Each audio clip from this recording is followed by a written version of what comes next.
స్వాగతం చెప్తూ కథానికని మీకు అందిస్తున్నది మాధవి శ్రీనివాసరావు నెల్లుట్ల. శీర్షిక కడుపు తీపి. 5వ భాగం, చివరి భాగం. క్రితం వారం జరిగిన కథ. చెడు మార్గాన పయనించే సోమయ్య రాములమ్మ దంపతుల కుమారుడైన వరప్రసాద్ని ఎలాగైనా బాగుచేసి ఆ తల్లిదండ్రుల ముఖంలో ఆనందాన్ని చూడాలనే కోరికతో రాంబాబు తన 4 స్నేహితులను వెంటబెట్టుకొని వరప్రసాద్ చదువుతున్న కాలేజీకి వెళ్ళి ఆ కళాశాల ప్రధానోపాధ్యాయులను కలిసి తను వచ్చిన కారణం, తన సంకల్పం అన్నీ వివరిస్తాడు. అందులో భాగంగానే పెడతవ పడుతున్న యువతకు మార్గనిర్దేశం చేసే ఒక కార్యక్రమాన్ని ఏర్పాటు చేయవలసిందిగా కళాశాల యాజమాన్యాన్ని కోరడం, అందుకు వారు ముందు సుముఖత చూపకపోయినా రాంబాబు పట్టుదల, అతని ఆత్మవిశ్వాసం, అతని యొక్క మానసిక వేదనను అర్థం చేసుకొని రాంబాబు ప్రతిపాదనకు అంగీకారం తెలుపుతుంది ఆ కళాశాల యాజమాన్యం. ఇక ఈ వారం కథలోకి వద్దాం. సహనం నీదైతే సకలం నీదే, వినయం నీదైతే విజయం నీదే అన్నట్లుగా ముందు వద్దన్న రాంబాబు సంకల్ప బలం ముందు కళాశాల యాజమాన్యం తల వంచక తప్పలేదు. మనం ఎంచుకున్న మార్గం గొప్పదైనప్పుడు అందుకు ఎదురయ్యే అవరోధాలు చిన్నవవుతాయట అన్నట్లు రాంబాబు ఎంచుకున్న ఆశయం ముందు ఏ ఆటంకములు పెద్దవిగా అనిపించలేదు. కళాశాల యాజమాన్యం అంగీకారం తెలపడమే ఆలస్యం. కార్యాచరణకు పూనుకున్నాడు రాంబాబు. తనకు తెలిసిన గొప్ప సైకాలజిస్ట్ నెంబర్ను ప్రధానోపాధ్యాయుల వారికి అందించారు. సరే రాంబాబు, ఇక నువ్వు నిశ్చింతగా ఉండు, మిగిలినదంతా మేం చూసుకుంటాం అన్నాడు ప్రిన్సిపల్ సార్. అతనికి ధన్యవాదాలు తెలుపుకొని ఆ 4 బయటకు వచ్చారు. వెంటనే రాంబాబు ఏదో గుర్తొచ్చిన వాడిలా లోపలికి వెళ్ళి, సార్, ఒక చిన్న రిక్వెస్ట్. మీరు ఆ సైకాలజిస్ట్ని, కౌన్సిలర్ని పిలిచి ప్రోగ్రాం ఏర్పాటు చేసిన రోజు నన్ను పిలుస్తారు కదూ? ప్లీజ్ సార్ అన్నాడు రాంబాబు ప్రాధేయపూర్వకంగా. ప్రధానోపాధ్యాయులు, సరేనయ్యా, అది నువ్వు వేరే చెప్పాలా? దీనంతటికీ కారణమైన నిన్ను పిలవకుండా ఎలా అన్నాడు ప్రిన్సిపల్ సార్ నవ్వుతూ. Thank you sir, thank you so much అని రాంబాబు ఫోన్ నెంబర్ని ప్రిన్సిపల్ సార్కి ఇచ్చి సార్ నెంబర్ని తీసుకొని వెనుదిరిగాడు. ఒక 3 రోజుల తర్వాత రాంబాబుకు వరప్రసాద్ చదివే కాలేజీ నుండి ఫోన్ వచ్చింది. హలో సార్, నా పేరు రీటా, గుర్తుపట్టారా అని నవ్వుతూ చెప్పింది. రీటా, చెప్పండి, గుర్తొచ్చింది.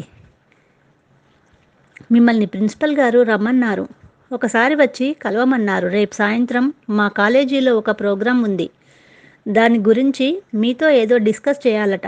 తప్పకుండా. ఎన్ని గంటలకు? ఉదయం 10 గంటలకల్లా రండి. థ్యాంక్ యూ సార్ అని ఫోన్ పెట్టేసింది రిసెప్షనిస్ట్ రీటా. తన కళ నెరవేరబోతున్న ఆనందం ఆ రాత్రంతా రాంబాబుకు నిద్ర పట్టలేదు. ఏవేవో ఆలోచనలు. ఉదయమే గబగబా రెడీ అయ్యి 9:30 కల్లా కాలేజీకి చేరుకున్నాడు Rambabu. Welcome sir, good morning అంటూ సాదరంగా ఆహ్వానించింది రిసెప్షనిస్ట్ రీటా. సార్ ఇంకా రాలేదు, ఆన్ ది వే, ఇంకొక 10 నిమిషాల్లో వస్తారు, వెయిట్ చేయండి అని చిరునవ్వుతో ఎదురుగా ఉన్న కుర్చీలను చూపించింది రీటా. ఇంతలో ప్రిన్సిపల్ సార్ రానే వచ్చారు. రాంబాబు, అతని స్నేహితులంతా సవినయంగా నమస్కరించారు. ఎంతసేపు అయిందో వచ్చి? 1/2 గంట అయ్యింది సార్. నేను 10కి రమ్మన్నానే. అవును సార్, మేమే కాస్త ముందుగా బయలుదేరాం. కార్యసాధకునికి ఉండవలసిన మొట్టమొదటి లక్షణం ఇది. రండి అంటూ తన ఛాంబర్లోకి దారి తీశాడు ప్రిన్సిపల్. అతన్ని అనుసరించారు మిగిలిన 4. నువ్వన్నట్లు ఈరోజు సాయంత్రం మన కాలేజీలో సమాజం పట్ల, కుటుంబం పట్ల విద్యార్థి బాధ్యత అనే అంశంపై అవగాహన సదస్సును ఏర్పాటు చేశాము. దానికి శ్రీకారం చుట్టిన మీరే నిర్వహణ బాధ్యతలను స్వీకరిస్తే బాగుంటుందని నా ఉద్దేశం. ఏమంటారు అన్నారు ప్రిన్సిపల్. తప్పకుండా సార్, మీరెలా చెప్తే అలా. చెప్పండి అన్నాడు రాంబాబు. ప్రిన్సిపల్ గారు ప్రోగ్రాం డీటెయిల్స్ అన్నీ వివరించారు రాంబాబుకు, అతని స్నేహితులకు. సరేనని రంగంలోకి దిగారు ఆ యువకులు. సాయంత్రం 4 గంటలకు విద్యార్థులందరినీ కాలేజీ ఆవరణలోనికి ఆవరణలోని గ్రౌండ్లో సమావేశపరిచారు ఆ యువకులు. ఈరోజు ఆబ్సెంట్ అయిన విద్యార్థులకు 15 రోజుల అటెండెన్స్ ఆబ్సెంట్ పడుతుందని ముందే సర్క్యులర్ జారీ చేయటం ద్వారా విద్యార్థులు రోజు కంటే ఎక్కువ మందే హాజరయ్యారు.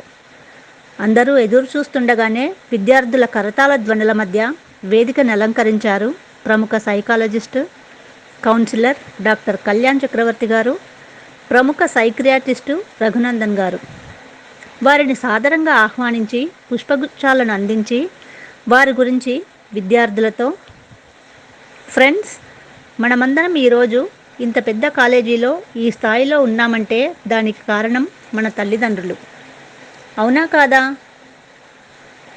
అని అడిగిన రాంబాబు ప్రశ్నకు అవును అవును అన్నారు విద్యార్థులు. మరి ఆ తల్లిదండ్రులు ఎంత కష్టపడితే ఈ స్థాయికి వచ్చాం? అలాంటి తల్లిదండ్రుల మాటలను మనం తేలికగా తీసుకుంటూ వారు మనకిచ్చిన స్వేచ్ఛను దుర్వినియోగం చేస్తున్నాం, అవునా కాదా? అవును అవును. తద్వారా మనం మన వయసు పిల్లలు లక్ష్యాన్ని మరచి చెడు మార్గాలను ఎంచుకొని పాడైపోతున్నాం. అందుకే మనలాంటి పిల్లలకు ఏది మంచి ఏది చెడు అనే విషయాలను సహేతుకంగా వివరించి నేటి యువతరంలో మార్పు తీసుకురావాలనే ఉద్దేశంతో ఈరోజు ఈ కార్యక్రమాన్ని ఏర్పాటు చేయడం జరిగింది. మన ఈ స్టేజి మీద ఉన్నవారు ఒకరు కౌన్సిలర్ అండ్ సైకాలజిస్ట్ మరియు ఇంకొకరు సైక్రియాటిస్ట్. వారు వారి యొక్క ప్రసంగంలో వినిపిస్తారు వారి యొక్క విలువైన సలహాలను, సూచనలను. తర్వాత ఎవరికైనా ఏమైనా సందేహాలు ఉంటే నిర్భయంగా లేచి అడగవచ్చు. దానికి వారు తప్పకుండా సందేహ నివృత్తి చేసే ప్రయత్నం చేస్తారు. మీ సందేహాలను తీర్చి మంచి సలహాలు, సూచనలను కూడా ఇస్తారు అని మైకును డాక్టర్ గారి చేతికి అందించాడు రాంబాబు. డాక్టర్ గారు ప్రసంగం మొదలుపెట్టారు. నేడు ప్రతి ఇంట్లో ప్రతి తల్లిదండ్రులు ఎదుర్కొనే కామన్ సమస్య ఇది. పిల్లలు పెద్దవారి మాట వినకపోవటం. ఇది వినటానికి, చెప్పటానికి చాలా చిన్నగానే ఉన్నా ఈ మధ్యకాలంలో చాలా పెద్ద సమస్యగా మారింది. ఢిల్లీకి రాజైనా తల్లికి కొడుకే అన్నట్లుగా తల్లిదండ్రులకు ఎంత ఎదిగినా పిల్లలు ఎంత పెద్దవారైనా చిన్నవారిగానే తోస్తారు, కనిపిస్తారు. కానీ పిల్లలు మాత్రం మాకన్నీ తెలుసు, మేమేమన్నా ఇంకా చిన్నపిల్లలమా అని విసుక్కుంటారు. ఇది చిన్నప్పుడైతే పర్వాలేదు, కానీ ఇప్పుడు అన్ని వయసుల వారిలో ఈ ధోరణి కనిపిస్తుంది.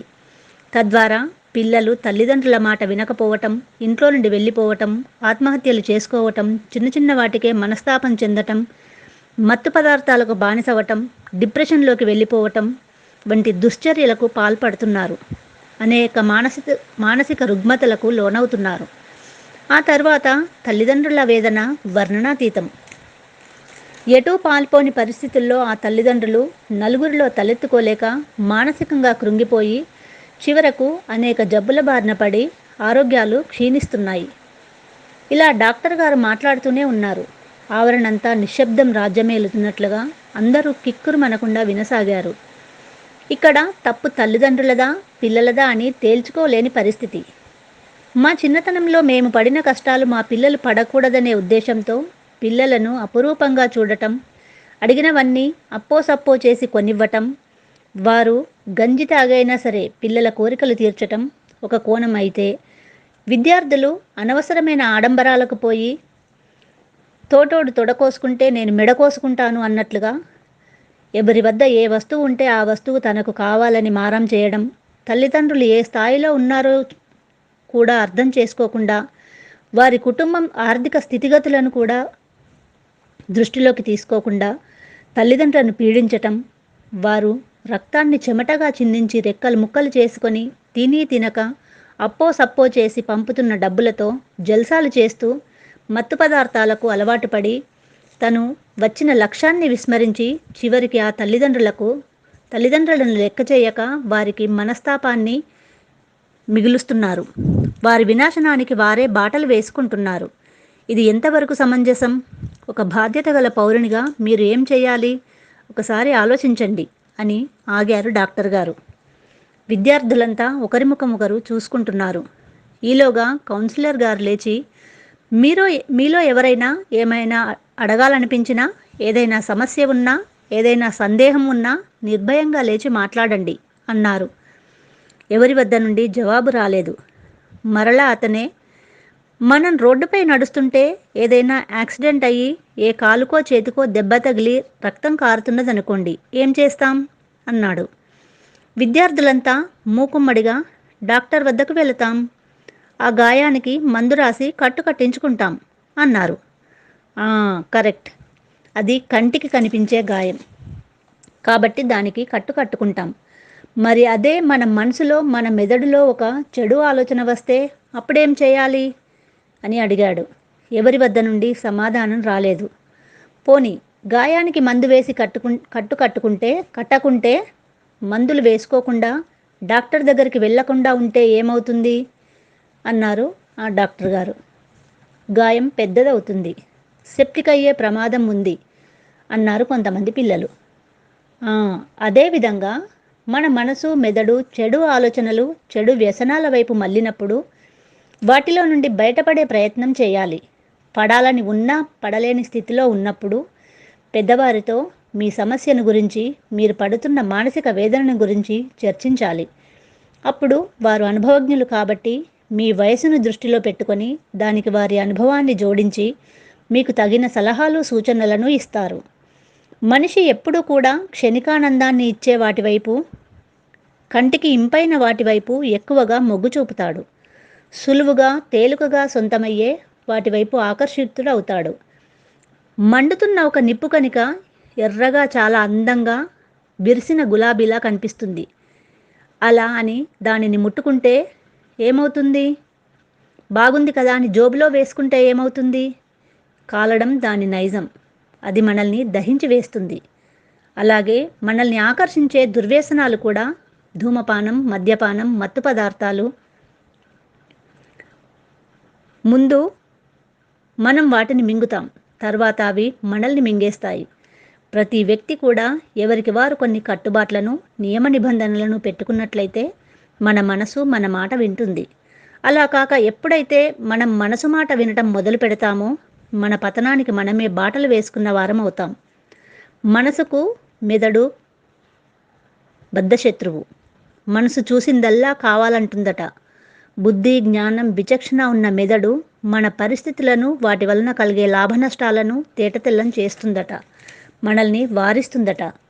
ఆ క్షణంలో మనసును కాస్త పక్కన పెట్టి విచక్షణ, వివేకం ఉన్న మెదడు మాట వింటే మన జీవితానికి బంగారు బాటలు వేసుకోవచ్చు. చూడండి, ఎప్పుడైనా ఎవరైనా అనుచితంగా మాట్లాడినా, తప్పుడు నిర్ణయాలు తీసుకున్నా, వివేకం కోల్పోయినా మెదడు పనిచేస్తులేదా అని అంటారు, కానీ మనసు పనిచేస్తులేదా అని ఎవరూ అడగరు. అవునా కాదా అన్నారు కౌన్సిలర్ గారు.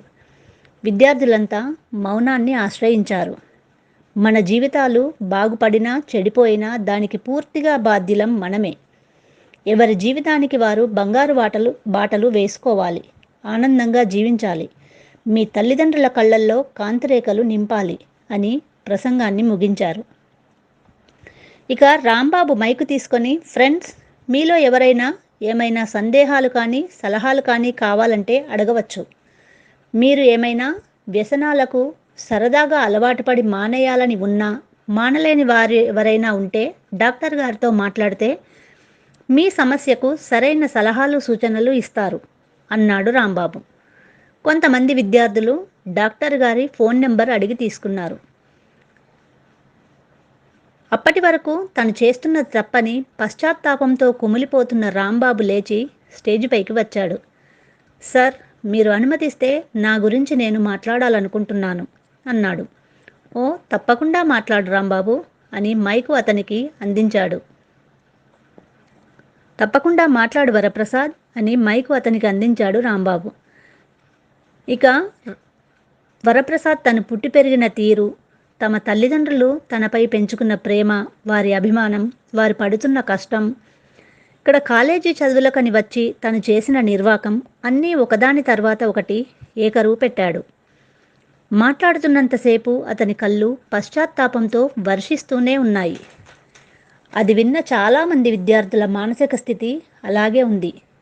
చివరగా ఒక్క మాట, మన తల్లిదండ్రులు ఏ ఉద్దేశంతో, ఏ లక్ష్యంతో మనల్ని ఇక్కడికి పంపించారో ఆ లక్ష్యాన్ని సాధించిన రోజు వారి కళ్ళల్లో కనబడే మెరుపును, ఆనందాన్ని మన జీవితం ధారపోసినా కొనలేము, చూడలేము.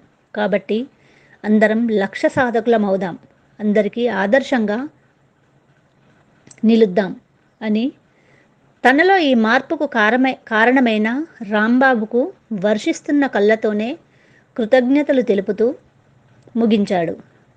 ప్రాంగణమంతా కరతాళ ధ్వనులతో మారుమ్రోగింది. అందరూ వరప్రసాద్ను అభినందించారు. రాంబాబు వరప్రసాద్లో మార్పు తీసుకురావాలన్న ఆశయం, తపన, వరప్రసాద్ తల్లిదండ్రులను సంతోషపెట్టాలన్న కోరిక నెరవేరాయి. అందరికీ ధన్యవాదాలు తెలిపి సభను ముగించాడు రాంబాబు. కథ సుఖాంతం. ధన్యవాదములు.